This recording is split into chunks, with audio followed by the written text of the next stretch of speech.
What up, what up, what up? Hey, everybody, hope you're doing well.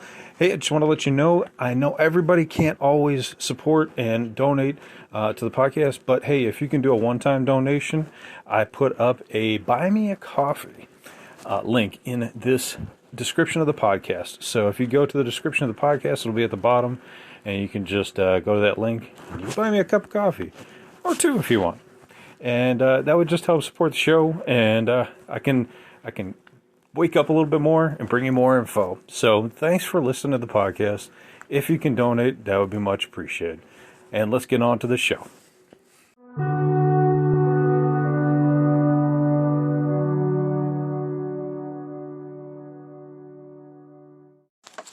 What's up, guys? Welcome back to Lockdown Universe, home of the bizarre, peculiar, and unheard of stories of UFO legend and lore. We are back, and we have an interesting topic for you tonight. It is about a man who is abducted by aliens who asked him about Jesus Christ. No joke. This is a real story. It's based off of an article off of realnewsrightnow.com. And apparently this was printed February 13th, 2017. And it's based out of Henderson, Nevada. Henderson, Nevada, if you don't know, is right outside of Las Vegas, one of the suburbs. And it states that a Nevada man claims that he was abducted by aliens last month, so it would have been in January 2017. And he states that his extraterrestrial kidnappers attempted to convert him to Christianity while he was aboard their spacecraft. I don't know if they really mean convert here, because I read this article. I don't know if they actually tried to convert him. I think they just talked about Jesus in this article. But we'll go through the article and we'll see what they had to say. So the man's name is Nigel Harshaw of Suffolk, England. Just happened to be in the United States on a temporary work visa, and he was in his backyard assembling a grill when this incident occurred. So I suppose you could assemble a grill in January in Nevada. Sure, absolutely, 100%. He states that, I just remember I was standing there with an Allen wrench in my hand, and then, in what felt like an instant, I was someplace else. And that someplace else, according to Nigel, was inside of a UFO, an unidentified flying object. Now, he was 37 at the time, so he's about 41 now. And he was an IT consultant, so an intelligent guy, information technology consultant. He states he claims that he spent 9 hours aboard this spacecraft. 9 hours is a long time, man. There's a lot of folks who undergo hypnotic regression, and they're only in spacecrafts for 30 minutes to 2 hours. I mean, there are occasions where there's folks that are abducted for like 5 days, like Travis Walton. I think those are the exception. But nonetheless, he states that while he was on the spacecraft, he was able to communicate with his alien captors, and their language and speech patterns were unlike anything I've ever heard. So this is pretty congruent with a lot of other abductees, where they state that either they can communicate with folks telepathically, alien folks telepathically, or they can hear them audibly talk to each other on the side in a strange language. So their language and speech patterns were unlike anything I've ever heard. So he states, yet I was able to understand and interact with them. So in this case, it doesn't actually say that they communicated telepathically. In this case, they may have actually have spoken with him verbally, and him still be able to understand them somehow, some way. So this is really interesting, because almost every other article about abductions state that it's telepathic communication, almost 100% of the time. In this particular case, that's not the case. So according to his account, the human-like beings, quote-unquote human-like, meaning I'm assuming they looked human, did not appear hostile. They asked me if I had heard the good news, and I told them, I don't know that I have. And they stated that God loves you and He wants you to know, and he wants you to love him. He offers you peace and joy and a fulfilled life. That's the quote. He offers you peace and joy and a fulfilled life. Now, Nigel, our abductee, was an atheist. So this is really interesting. I mean, either he's making it up as a joke or he's being 100% serious. It's only up to us to discern, right? He states that he was too frightened to say at the time that he was an atheist to these aliens because he was on their spacecraft in their home territory and he couldn't go anywhere.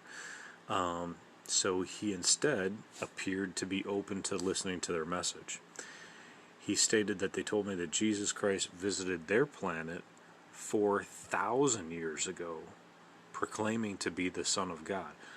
So on this planet, Jesus Christ apparently, according to record, visited our planet 2,000 years ago or so, approximately 2,000 years ago.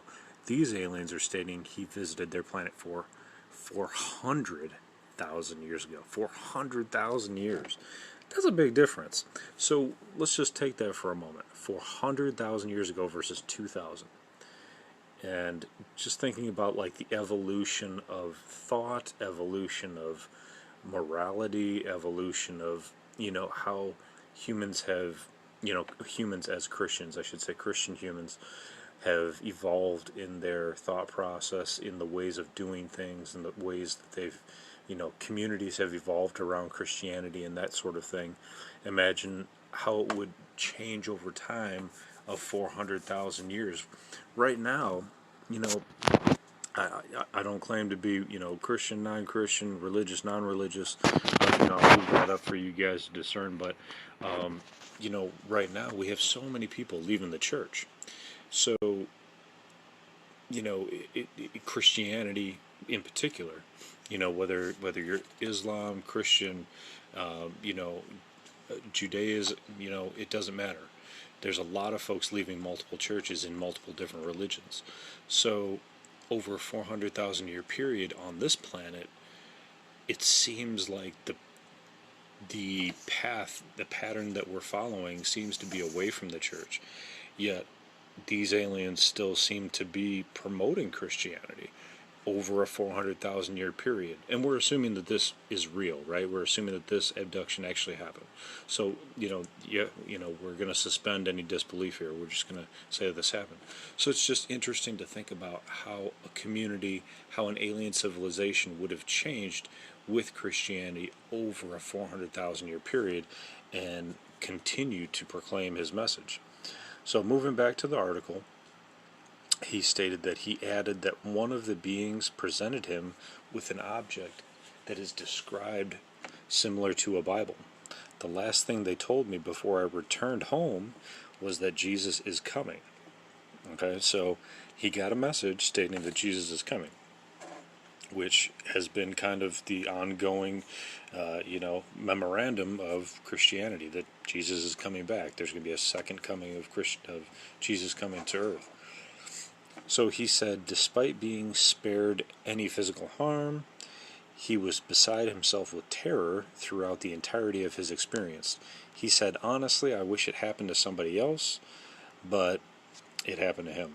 He stated that on January 30th, just 2 days after this alleged event occurred, two very stern, quote-unquote, very stern officials from the U.S. Air Force showed up at his home and confiscated this Bible-like object. He stated that they didn't ask any questions. They made it very clear what they were there for, and once they had it, they simply left. So they weren't going to give him any closure on this situation, any additional information. They weren't going to say, hey, you were abducted by aliens, we know these guys are okay, and we know that you're going to be safe, but we need to confiscate this artifact for record keeping or for our science or for to keep it out of the hands of the public, whatever. You know what I'm saying? To give him some closure, like I talked about in my previous podcast. It would be nice for some of these abductees to have closure, yet they're not getting it from the government, especially. So he stated that to add insult to injury, Nigel was notified by the U.S. Department of State on Sunday, back in 2017, that his temporary work visa had been revoked and that he would have to return at the end of the week to the United Kingdom. So this poor guy, within a month span, got abducted, spent 9 hours on a spacecraft, came home, had his alien artifact confiscated, told to be quiet, or at least, well, not told to be quiet, but not told anything about the object, and then had his work visa revoked, so he had to leave the U.S. where he was working, comfortable, kind of getting into his new surroundings, and had to go back to the UK across the pond. I mean, that's a pretty big hike.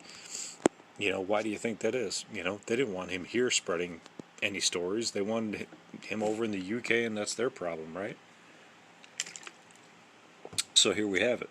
And that's the unfortunate thing about this whole story, is that nobody gets any closure at all. But this story is really interesting for a couple reasons. One, obviously, we have these aliens who state that they had a 400,000 year old experience with Jesus Christ. They came and picked him up and started to talk to him and preach about Jesus to him, and state that Jesus can lead you to a fulfilling life and give you peace and joy. And then on top of that, give him a Bible, or a Bible-like object. So it's an alien artifact, clearly, and which would have been really nice and handy to have, because if you were trying to verify any of biblical teachings, if you had an alien artifact detailing very similar experiences on another planet, boy, wouldn't that be something to read? Wouldn't that be something to promote and tell the public? And what would the public do with that information, right? They'd either dismiss it, or they would take it into account and expand upon that within their religion. They'd discuss it, they'd review it. Some people may freak out, some people might not. But nonetheless, it's a very interesting story. I thought it was very interesting. Whether it's true or not, that's up to us to decide. But it's one of the first of its kind that I've ever heard, and I thought it was interesting to share. There's a lot to be discussed upon in this story. The Bible-like object that he received, the fact that the U.S. government showed up 2 days later, took his Bible-like object, and then revoked his right to work, his visa, and sent him packing. So this is what the government does, right? They split people up, they send them to faraway places in the globe, and that's pretty efficient in keeping people quiet. So, I mean, they don't even have to tell you to be quiet if you're in another country. How much publicity are you going to get, when you're half a world away? So, there you go. Very interesting story. Fascinates me. I hope it fascinated you. What would you do if you were abducted by aliens, and instead of having this alien experience, and trying to learn about an alien planet, they come to give you the good word. They come to promote Jesus Christ and tell you that he did stop off at their planet, and they had this experience and with Jesus, and that he's a real figure. Now that would be really interesting. The flip side of this is, could this have been a PSYOP by the government? Could this have been a black ops psychological operation, where it was a pretend military abduction, a MILAB? That's what we call it in the UFO circles. MILABs, military abductions, where the military goes in, they abduct somebody, they pretend like it's aliens, but it's really not. They induce false information, and they have these false flag, false encounters that promote false information. So it's interesting. It's really interesting. That's a possibility as well, because then you have this man who feels like he was really abducted, but instead the military could have promoted this Jesus Christ story into him, and then he goes out and promotes it as a real abduction, and to him he really believes it, but instead it's the military, just so that it throws us UFO researchers off the trail, or it throws people who are on the fence about alien abductions totally off, believing in alien abductions at all, because there's too much hocus pocus going on. To me, I'm not sure what to believe in this story. I always have an open mind. I think it's interesting. Is it possible? Sure, it's possible. It's interesting. It would be fascinating if Jesus actually did show up on another planet 400,000 years ago, and he's kind of like this spirit guide, guiding societies towards a more fulfilled, more joyous life. There's lots of individuals that are currently living that kind of life right now. There's people that I follow on different social media that just have this vibration of peace and love and of comfort. And there's lots of individuals that are trying to lead people into that kind of life. So, without it being cultist or anything like that, it's just they're peaceful people. They're honest people, and they're wanting to live a good life, a peaceful life, outside of kind of the standard life of working 40 hours a week, and they're kind of considered hippies or whatever the case is. But a lot of people enjoy the hippie movement, so there you go. Some of my listeners might have lived through the hippie movement. It's a cool time period. Would have been interesting to live through. So anyway, guys, I hope you enjoyed this podcast. I enjoyed doing it. I hope you guys are maintaining your mental health, your spiritual health, your physical health, doing what you need to do. This afternoon I went out, and a couple days ago actually too. One of my favorite things to do now is to go lay out by the pond underneath a tree and just enjoy nature. Just think about nature, think about being in the moment, kind of doing a little bit of meditation and being peaceful. And that is really part of mental health. So no matter where you're at in life, it's always good to take care of yourselves. Especially, when we're dealing with such wild topics like the UFO phenomenon. It can really, wreak havoc on your mentality, especially if you are an abductee or know an abductee or witnessed a UFO and you don't know how to explain it, and it's challenged your mindset. It's good to get out in nature. It's good to get grounded again. It's good to find peace. So, make sure you're doing something like that for yourself. If not every day, try to go for every other day. And continue to follow your hobbies and your goals and your dreams. There's lots of hobbies and goals for people to do. Take joy in every day, in something that you do every day. It doesn't have to be something magnificent every day, but just take joy in the little things. And take pride and take honor in the small things. And as always, continue to question the universe around you. It's a big universe out there, and we have lots of questions that need answers. So until next time, guys, take care of yourselves, and Lockdown Universe out.